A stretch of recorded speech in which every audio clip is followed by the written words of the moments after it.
About the role that large highway projects have played in enforcing de facto racial segregation.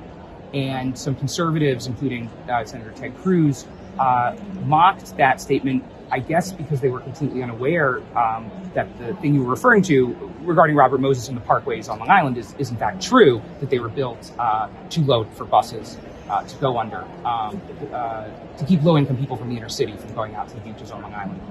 But one thing that some of them did say in the sort of back and forth that followed, which I thought was an interesting point, and I'd like to get your response, is they said, look, that was 100 years ago. It was 1929.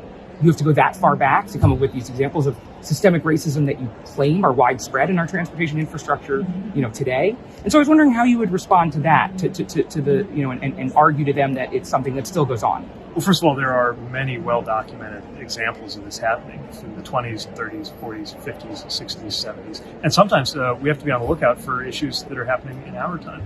But to me, the issue is not in what year did somebody create this problem. The issue is that problem affecting people today in 2021?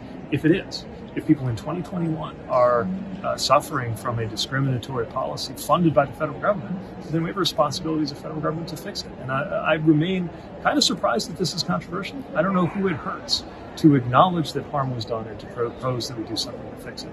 And it's especially puzzling to hear these objections from people who voted against massive funding for roads and bridges in the infrastructure deal we just passed.